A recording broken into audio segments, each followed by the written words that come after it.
Hi, this is Alonzo Bodden. I want to welcome you to episode 319 of my podcast, Who's Paying Attention? So obviously, the big news this week has been the guilty verdict in the Derek Chauvin trial, the cop who killed George Floyd.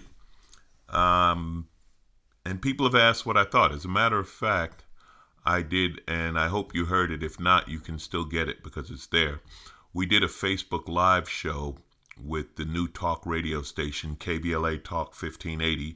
We haven't launched a station yet, but we did have the various hosts, and we had sort of a roundtable talk about this. And again, you can go to Facebook, KBLA 1580, and you can listen to it. So here's my take. My first reaction, obviously, glad to see he was found guilty, and at the same time disappointed at the surprise of him being found guilty. I would put it, my guesstimate, 40% surprise.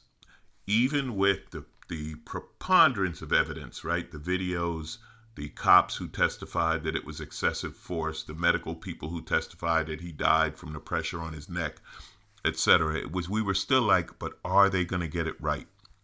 And I love what the prosecutor said in his closing arguments, which was simply, you can believe what you saw. You can believe what you saw. And the jury did. And definitely annoyed. Look, I get it. The defense attorney has a job to do.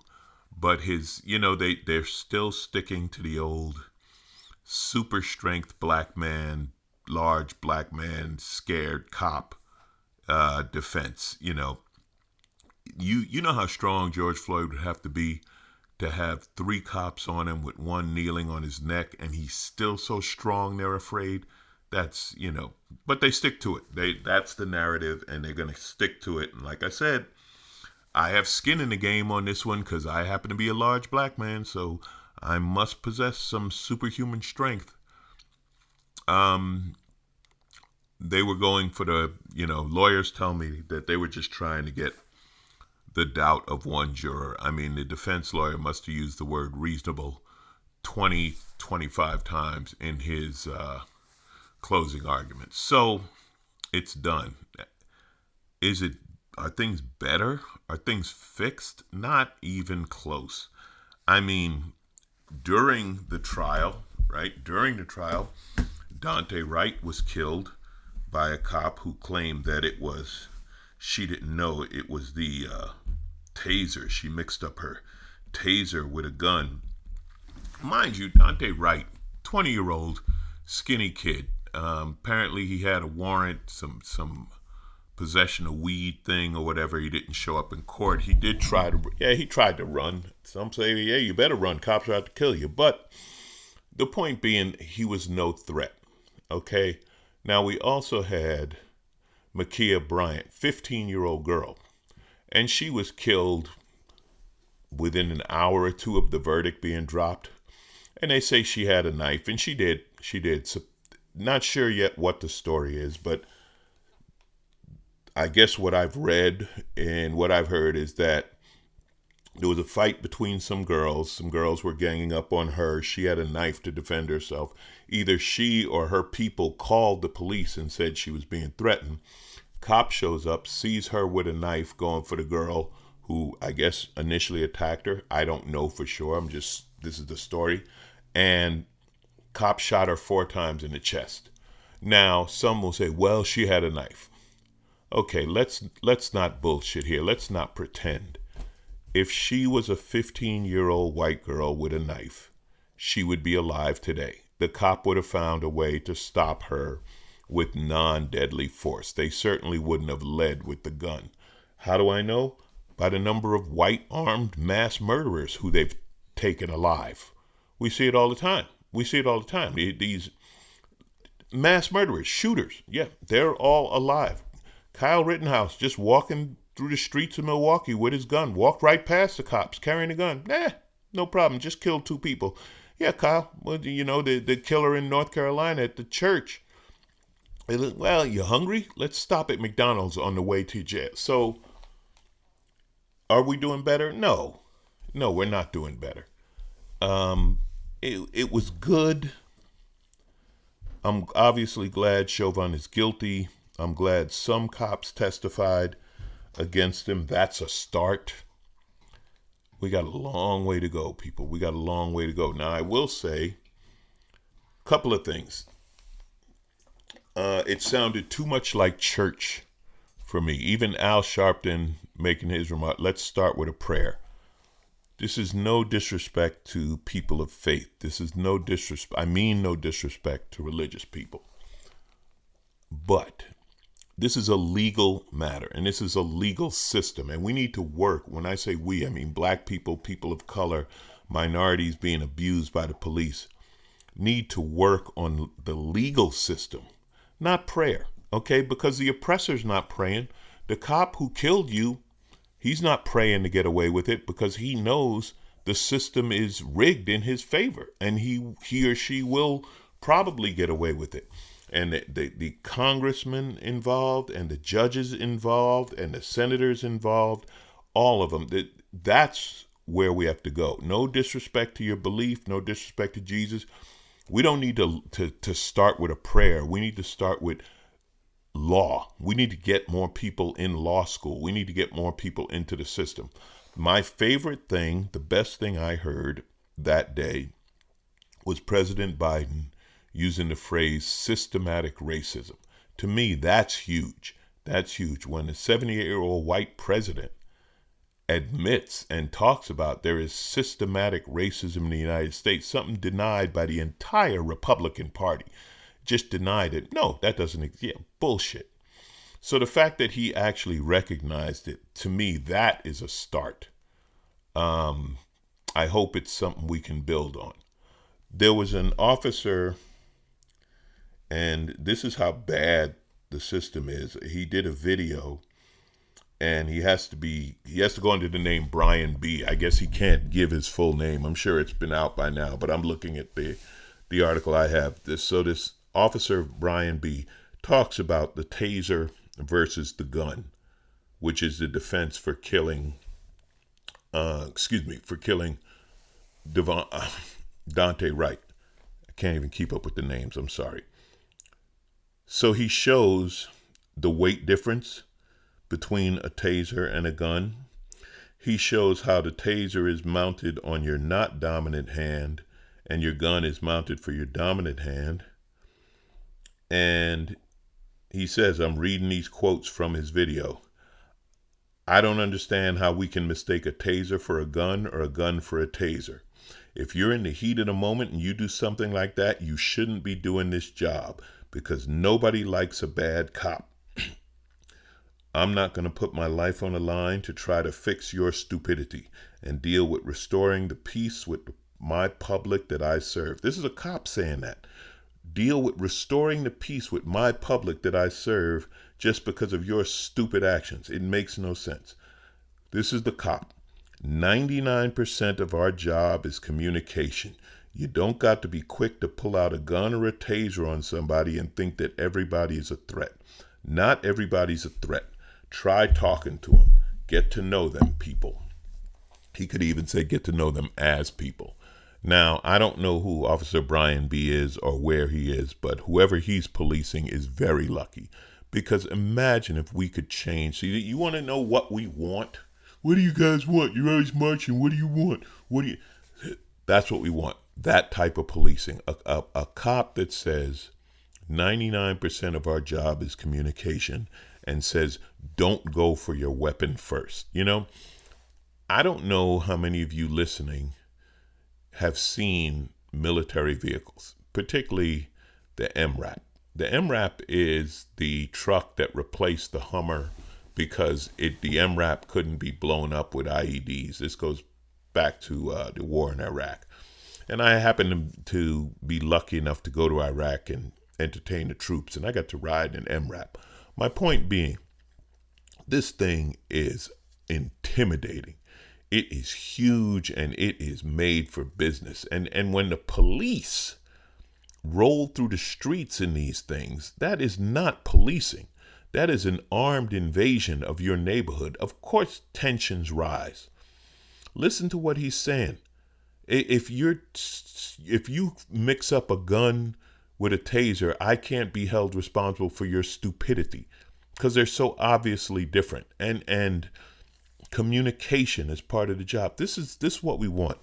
We want an educated police force. We want a police force that treats people the same. Stop with he was so scared. And here's another thing, okay? They're cowards. Listen, if you're afraid of Trayvon Martin, 17-year-old skinny kid, you're a coward. If you're afraid of Dante Wright, and I'm talking, there's multiple cops, adults wearing body armor, trained to fight, trained to take down, etc., and you can't handle this 20-year-old kid that probably don't weigh $150 soaking wet. If you can't handle a 15-year-old girl, I don't care if she's a big girl, she's a 15-year-old girl. As somebody said, he said, if you roll up and fire a warning shot in the air, everybody hits the ground. Everybody. And maybe you're not allowed to fire a warning shot in the air. I don't know. But you're a cop. You're supposed to be brave and tough and all of that. And so many of them have that tough guy image. And you can't take down a teenager without killing them. You're weak. You're weak. You can't gang tackle a 15-year-old. Huh? You can't. Are you kidding me? That's a situation. Okay, you got a 15-year-old with a knife. That's a situation you could use a taser. You could use force, but non-lethal force. I believe tasers work at a longer distance than an arm, because that's how far a knife works, an arm. You get an arm's length. 15-year-old girl, their arms aren't that long. My arm's long. Their arm, not that long. So I think you could handle it. There's a bunch of ways you could do it. But instead, it's kill first and maybe ask questions later. And when we have to tell a jury, you can believe what you see, and these body cameras, they work and they don't work. The good thing about body cameras is we see it. The bad thing about body cameras is it doesn't deter them from doing it. They know they're going to be on video murdering you, and they're like, yeah, well, I'll beat it in court. How are we doing in systematic racism? Not very well.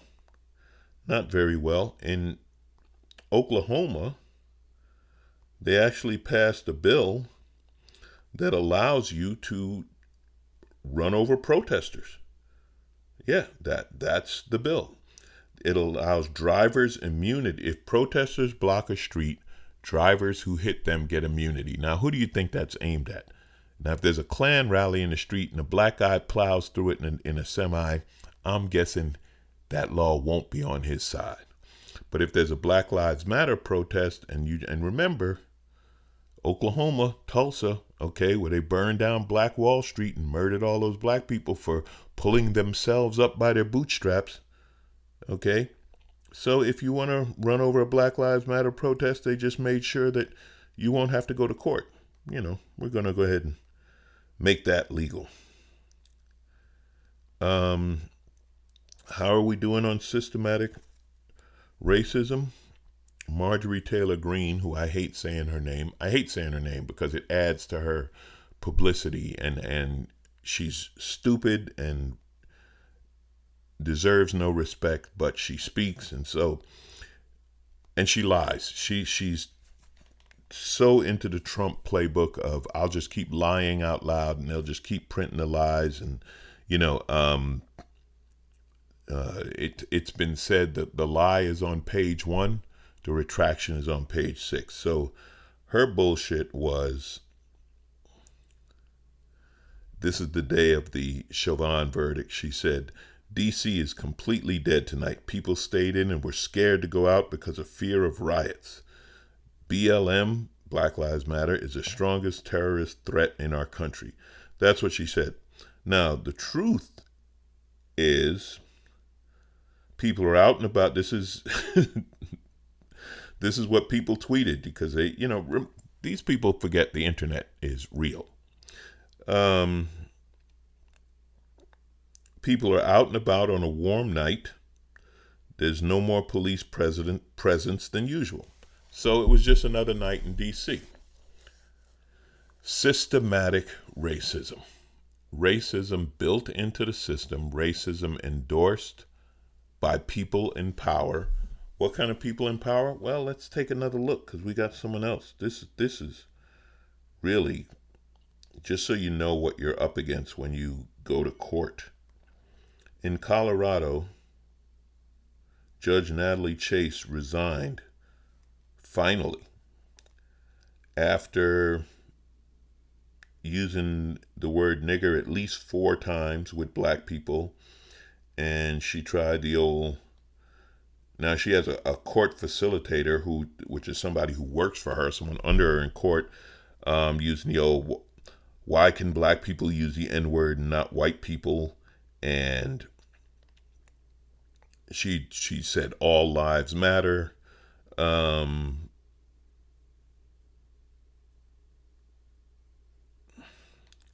She called another judge a fucking bitch, blah, blah, blah. So the point being, this judge, okay, her personal views, her personal prejudices, her personal hatred of others, whatever, has come out. She's a judge. So if you're black or if you're brown or if you're other and you appeared before her, you thought you were going to court. You thought you were going to get a fair day in court.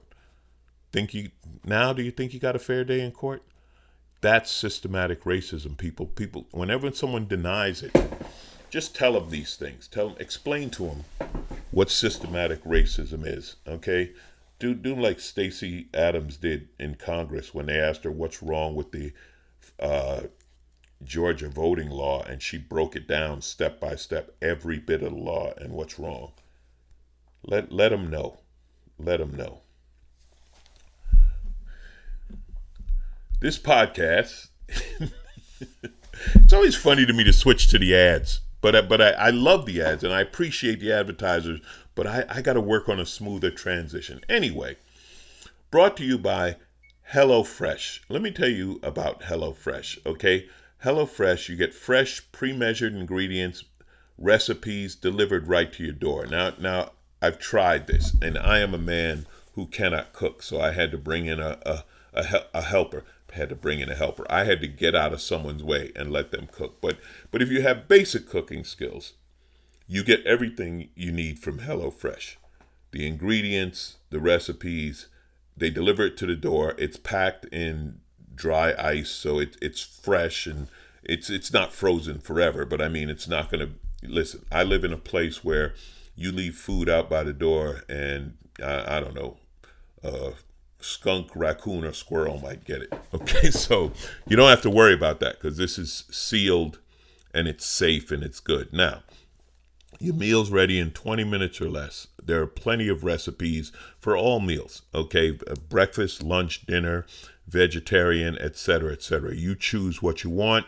They send it. You cook it. You eat. It's easy. 20 minutes. That's about the time. No, that's a little quicker than your food's going to be delivered. When have you ever had your food delivered in 20 minutes? You haven't. You order some food and you DoorDash it or Uber it or whatever to your house, get the pizza delivered. It takes more than 20 minutes. You know that. Try this. You can do it. If I can do it, you can do it. And it's good. And throw that in. It was good. The food was good. So I've tried it. So you plan ahead. You order these recipes. We're trying to get healthy. We're trying to lose that COVID weight. Huh? You want to eat better? This is the way to do it. Now, I'm going to give you a deal. Go to HelloFresh.com/12Alonzo and use the code 12Alonzo for 12 free meals. Huh? My name will get you something. HelloFresh.com/12Alonzo. That's 12ALONZO. 12Alonzo. Use the code 12Alonzo. 12 free meals, including free shipping. Okay, HelloFresh. Delicious. Easy, you can do this. Getting back to the podcast and our brilliant government, sometimes, why do they go on Twitter? Not that they should be banned from Twitter, just they should be watched by the adults. So they're going through right now, they're talking about making Washington, D.C. a state. You're probably aware of this, okay? But some people aren't happy about it, and that would be Republicans. So Representative Mike Loychik from Ohio went to Twitter and simply put, "The founders never intended for Washington, D.C. to become a state." He put that on Twitter. So a few people kind of responded to him and let him know. For example, one tweet, "The founders also thought that human beings should be property. Things changed." Another one, "The founders never intended for women or black people to vote, and yet here we are." And then they got good. "The founders often pooped in buckets. We've advanced as a society and can make decisions based on information from this century." Here's another great one. "The founders treated headaches with leeches." You're talking about the founders here. Here's someone. "The founders never intended for Nick Foles to win a Super Bowl." Insane nonsense. I gotta wrap it up, and we got some. I love wrapping up with the crazy because it's just insane. But that's jokingly insane. But before that, I want to talk to you about BetterHelp.com, because this is real. Mental illness is a real thing, and it's something we, unfortunately, in this country dismiss and don't deal with, and we should. And there's a lot of people suffering, and you may be one of them. Have you ever gotten in your own way? I know I have. Have you ever interfered with your own happiness? It's just felt, you just didn't feel good. You felt depressed. You felt stressed. You were sad over something, and whatever. Listen, you can talk to somebody, okay? Here's the thing, BetterHelp.com. It's great. It will assess your needs and match you with a licensed professional therapist. You connect in a safe and private environment. You do it online. You start communicating in under 48 hours. Okay, this isn't self-help or anything like that. You're talking to a professional counselor. Depression, stress, anxiety, sleeping problems, grief, family conflicts, anger, self-esteem, all of these things. People, you're not alone. You're not the only one. We have these problems. So you just contact BetterHelp.com. Get on your way to feeling better. Okay, now here's the offer. As a listener, you get 10% off your first month by visiting my sponsor at BetterHelp.com/Alonzo. BetterHelp, HELP.com/Alonzo. 10% off your first month. Start feeling better. Start taking care of you. Mental health is real. So, what funny thing happened this week? You know, there's a saying, I don't know if you ever heard this, that God's got a sense of humor. And some people wonder, well, what does that mean? What do you mean God has a sense of humor? Oh, every now and then I'm pretty confident God's just having a laugh. Like when? Oh, like when Ted Nugent tests positive for COVID. Yeah, that Ted Nugent. Now, had Ted Nugent been a man of his word, he would have moved to Costa Rica back when Barack Obama got elected, and maybe he wouldn't have got the COVID. But instead, he stuck around. So he called the pandemic a scam. Of course, he's against any wearing a mask. And then, quote, "I've had flu symptoms for the last 10 days. I thought I was dying. I mean, just a clusterfuck." And then, of course, to stick with his racism, because you got to stay on brand, he put, "I got the Chinese shit." No, you didn't, stupid. You got the coronavirus. It's real. And it couldn't have happened to a nicer guy. What an asshole. And do I even need to talk? Ben Carson says racial equity is another kind of racism. His logic, if you can call it that, is that if you have a race that's been treated superior and you isolate that race and tell them, no, you're not superior, you're equal to others, that's somehow being racist toward the supremacist. Well trained, Ben. That's all I can say. You are well trained. They can hold you up in this example. You idiot. How can you be a neurosurgeon? And I don't even know. I'll tell you my Ben Carson story really quick. So I was working on a cruise and I made fun of Ben Carson and spending the money to decorate his office. If you remember, he spent like $5,000 or something. He went way over the budget he was supposed to. And the next day I'm having breakfast and someone comes up to me, a woman says, hey, that whole story about Ben Carson and his office is false. It's not true. Now, this person just walked up to me, okay? Didn't have to say a word. People are on vacation. Could have left me alone. But she said she was on his staff. It's not true. That was Tuesday. On Thursday, Ben Carson came out and said, yeah, my wife decorated the office and spent the money. Who lies to you intentionally? Who walks up to you to intentionally tell you a lie? Someone on Ben Carson's staff. Someone whose leader says that racial equity is racism. Finally, because, technology.